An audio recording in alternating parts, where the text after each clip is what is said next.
What's up, welcome back to the channel. It's your boy Dash. In today's video I'm gonna be showing you how to make beats for cochise. This beat's kind of gonna be modeled after like the song Tell 'Em with Snot that he just dropped. Kind of like Hatchback, Taxin, and Nix. All those songs are gas, but yeah, I'm gonna be showing you how to make a beat in that style. If you like content like this, make sure to subscribe because I post videos like this every week. Make sure I'll hit up the link in the description to go cop my drum kit. It has all my go-to sounds, 15 hi-hat midis, and all my mixing and mastering presets. So with all that said, I don't think I really have anything else to say. Let's just get straight into the video. All right, so the first VST that I'm gonna pull up is called Korg Triton. There's a lot of crazy sounds in here, like all types of sounds and stuff, but it definitely has some good cochise sounds. So the one that I have pulled up right now is called Square Res, and I'm gonna just start making a melody. So in Cochise's beats, he likes to use 3 main chords. He likes to use the 6, the 2, and the 3. So I know what you're sitting there thinking right now. That's not helpful information to me because I don't know what those chords mean. But hopefully in the span of like a minute, I'll be able to change that for you. So quick little music theory lesson. In a major scale, you have 7 notes. So let's just use C because it's an easy example. So you have your 1, 2, 3, 4, 5, 6, and your 7. And then you go back to the 1. So if you remember what I said earlier, cochise likes to use the 6, the 2, and the 3. So now using these 3 notes, I'm going to try to draw out a chord progression. Also for these beats, the tempo is normally super fast. Most of his hits are super fast, like around 160 to 165. So that's the BPM range we're going to go for.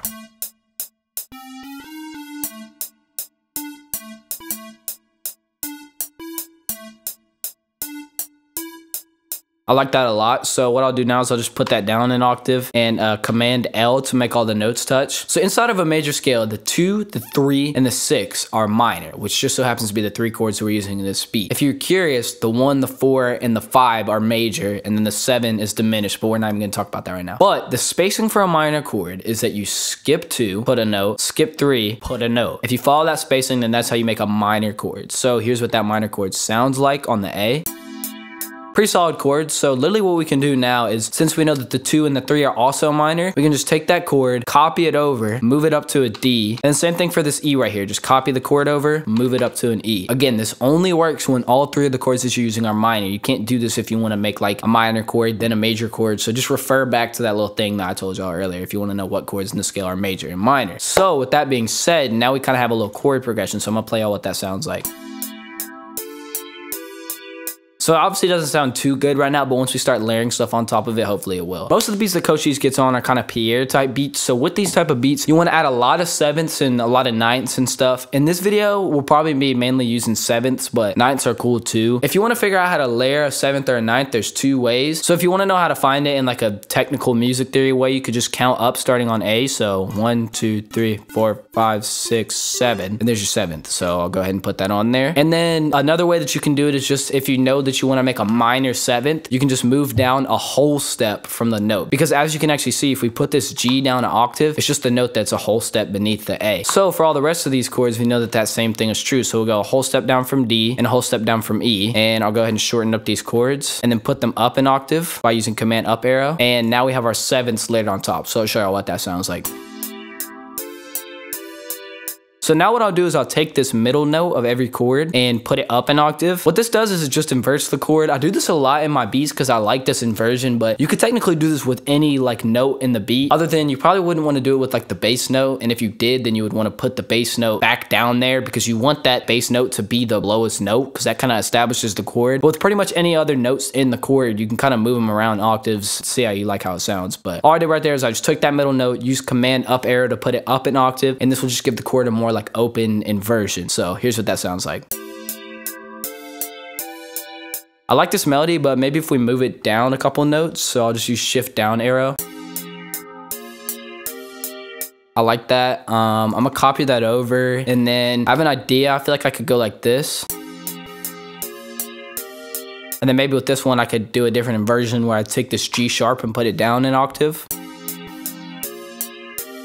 Honestly, I feel like that's a solid chord progression, so I'll just use Alt-R to randomize those velocities and then copy this chord progression over using Command B. So now I'm gonna start throwing some effects on there. So first thing that I'll do is just add a little bit of an EQ. This is a default plugin that you can get in FL Studio, but I'm gonna go ahead and right click on this arrow, click the 20 Hertz cut, and then just start cutting out some of the lows. What the EQ does is basically just clean up those low frequencies, which will give some space for the 808 once we put that in later. And then the only other thing that I really need to do is just separate it a little bit using this stereo separation knob right here. Separate it to like 40%, something like that. Maybe throw some chorus on there, turn it up.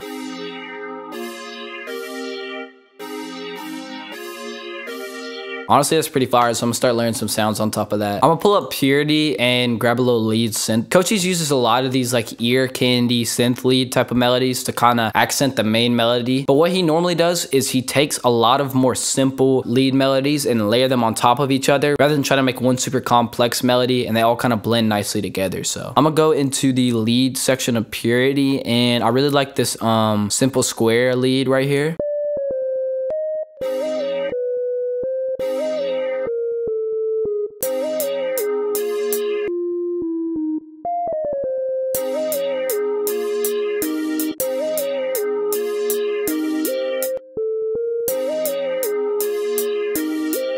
I like that. So now what I'm gonna start doing is adding some grace notes to give it a little more sauce. So the way that you do that is just by going one note down in the scales and then just adding a quick little note that kind of trails into the note that you have first, if that makes any sense. So, and then I'm gonna shorten these notes a little bit. I'm gonna add another grace note right here.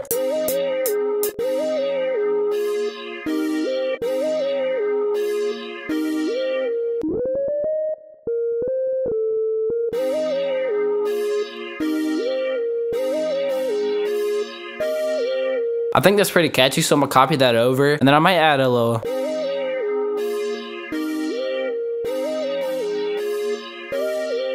I like that a lot, so I'm gonna copy that over using Command B. One thing I forgot to mention is that when you turn the velocities down on a lot of sounds in like Purity, and this works in some other VSTs too, it can give the synth like a whole different type of sound and just make it sound a lot more like smooth. So you should always try to play with the velocities when you're making melodies. So I'm gonna copy over the same effects from the first synth by just right clicking, go into File, save mixer track state as, and then just kind of dragging this over to the next one. And then I'll rename that to synth 2. And then I'm gonna use the stereo separation knob a little bit more, maybe to like 50 or 60. And then I'm gonna turn this fruity chorus off.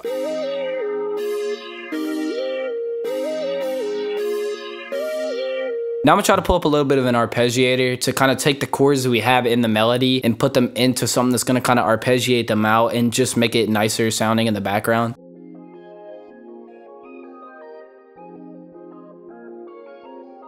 So I like that. I'm gonna try to add one more lead synth sound, and then we'll honestly probably be good to go and start making the drums. So I'm gonna add Purity again, go into the lead synths, and then I might pull up this cheap lead, I don't know.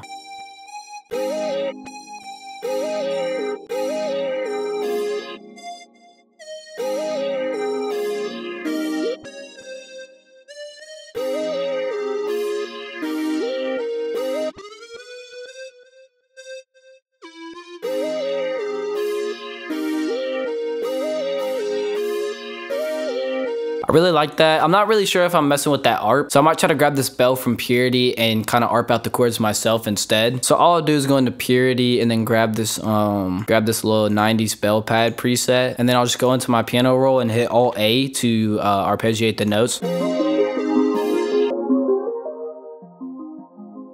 Turn it down a lot.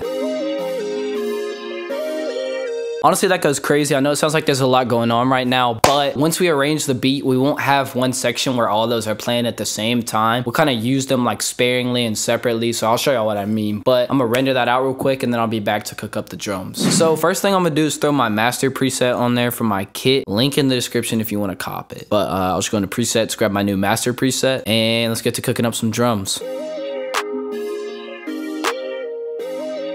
Turn that up a little bit. I'm gonna pull up this hi-hat from my kit called the Pierre hi-hat, and then I'm gonna go ahead and normalize it and then just route it to its own track. And then what I'll actually do is drop my hi-hat preset on here too, just to give it a little bit of like panning sauce, EQ sauce. So Cochise's hi-hat patterns are very straightforward. If he puts any rolls, they're always straight rolls, meaning that you keep your grid in line mode or just make the rolls on the channel rack. And then another thing about Cochise's hi-hat patterns is that they stop a lot, so there'll be a lot of places, or not a lot, but in his beats a lot of the time he'll have the hi-hat pattern stop at certain points and not have the hi-hat play on every single beat. So what I'll do is I'll start out with this two-step pattern, add this roll at the beginning, or maybe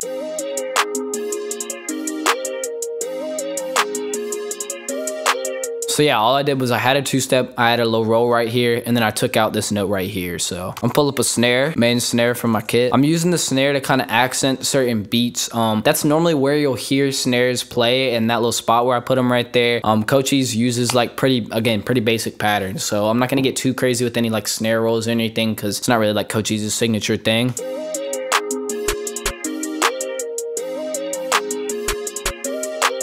And I'm gonna grab this open hat too. I'm gonna make it to where it leads right into the clap and then stops as soon as the clap plays.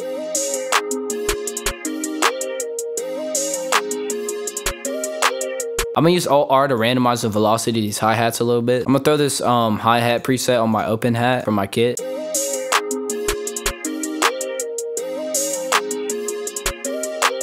And yeah, I think it's time for the 808. So in most of Cochise's beats, you're gonna hear the Zay 808. I'm just pull up the short Zay 808 from my kit, and then let's get to cooking this pattern. As far as the mixing on this 808, I'll just turn it up in the channel rack, and then I'll just put the velocity up in the piano roll once I start making these notes. So we know that the root note of our first chord is an F, and then we know that the root note of our second chord is a, what was it, like a, hold up, it's an A sharp, I'm tripping. So yeah, it goes F, A sharp, then C. So move that over a little bit. And then I'm gonna just go ahead and copy that pattern over using Command B. And then I'll just turn that velocity up. And then I'm also put this A sharp and the C down an octave. A sharp is normally the cutoff. So if it's like an A4 or like a G sharp 4, or anything beneath A sharp 4, I'll normally put it up an octave, but everything above like A5, I like to keep it on the 4. I don't know if that makes any sense, but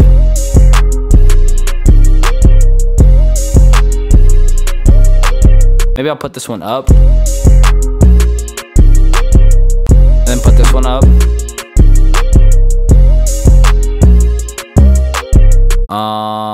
Is there anything else that I want to do this? Maybe like,